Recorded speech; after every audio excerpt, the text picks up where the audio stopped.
अगर भगवान शिव नहीं होते तो यह इंसान भी नहीं होता, और इतना ही नहीं, यह इंसान केवल शिवलिंग के दर्शन करने के लिए आया था, लेकिन उसे भगवान शिव ने वास्तविक रूप में दर्शन भी दे दिए। बहुत समय पहले गुजरात से एक भक्त केदारनाथ धाम की पैदल यात्रा पर निकला। यह यात्रा उसके लिए आसान नहीं थी। रास्ते में घने जंगल, हिंसक जानवर, बहती नदियाँ और लगातार बदलते मौसम ने उसकी परीक्षा ली। वह 3 बार जंगली जानवरों के बीच से बचते बचाते निकला। एक बार जब वह उफनती नदी पार कर रहा था तो वह लगभग बह ही गया था, लेकिन किसी तरह बाल बाल बच गया। बारिश की वजह से उसे तेज बुखार और जुकाम हो गया, फिर भी उसका विश्वास अडिग रहा। हर कदम पर वह ओम नमः शिवाय का जाप करता और राहगीरों से केदारनाथ का रास्ता पूछते हुए आगे बढ़ता गया। महीनों की कठिन यात्रा के बाद जब वह केदारनाथ के पास पहुंचा तो दूर से मंदिर दिखने लगा, लेकिन तभी उसने देखा कि पुजारी मंदिर के द्वार बंद कर रहे हैं। यह देखकर उसके चेहरे पर चिंता की लकीरें उभर आईं। वह भागकर मंदिर तक पहुंचना चाहता था, लेकिन देर हो चुकी थी। द्वार बंद हो गए थे। थका हारा वह भक्त कुछ दूर मंदिर से ही बैठ गया। तभी उसे रास्ते में वही पुजारी मिल गए जो मंदिर से लौट रहे थे। उसने उनसे विनती की, पंडित जी, मैं कई महीनों की कठिन यात्रा करके आया हूँ, कृपया एक बार मंदिर के द्वार खोल दीजिए ताकि मैं भोलेनाथ के दर्शन कर सकूं। पुजारी ने दुखी स्वर में उत्तर दिया, बेटा, मंदिर के नियम बहुत सख्त हैं। द्वार एक बार बंद हो जाएं तो 6 महीने बाद ही खुलते हैं। मैं चाहकर भी कुछ नहीं कर सकता। अब तुम भी लौट जाओ। ये सुनकर वह भक्त फूट फूट कर रोने लगा। उसका हृदय टूट चुका था। हे भोलेनाथ, क्या मेरी भक्ति व्यर्थ जाएगी?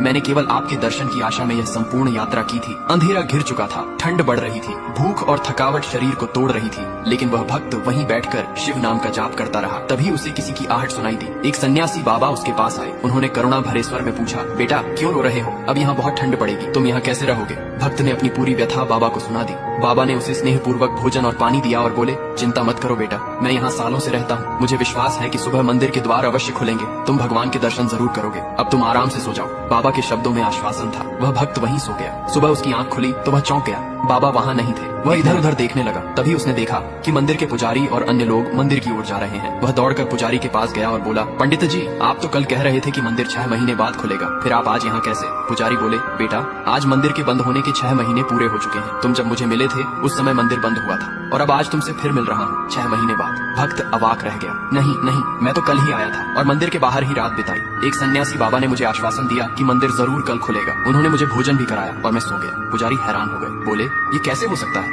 यहाँ हमारे अलावा कोई सन्यासी यहाँ नहीं रहता, और इस सर्द मौसम में बाहर कोई जीवित नहीं रह सकता। उन्होंने पूछा, बाबा कैसे दिखते थे? भक्त ने जवाब दिया, उनकी लंबी जटाएं थी, हाथ में त्रिशूल और डमरू था। जब वो डमरू बजा रहे थे मुझे कब नींद आ गई, मुझे पता ही नहीं चला। पुजारी भक्त के चरणों में गिर पड़ा और बोला, तुम धन्य हो, तुम्हारी भक्ति ने स्वयं भगवान शिव को दर्शन देने पर विवश कर दिया। ये सन्यासी कोई और नहीं, स्वयं महादेव थे। उन्होंने अपनी योग माया से तुम्हें 6 महीने हिमालय की कठोरता में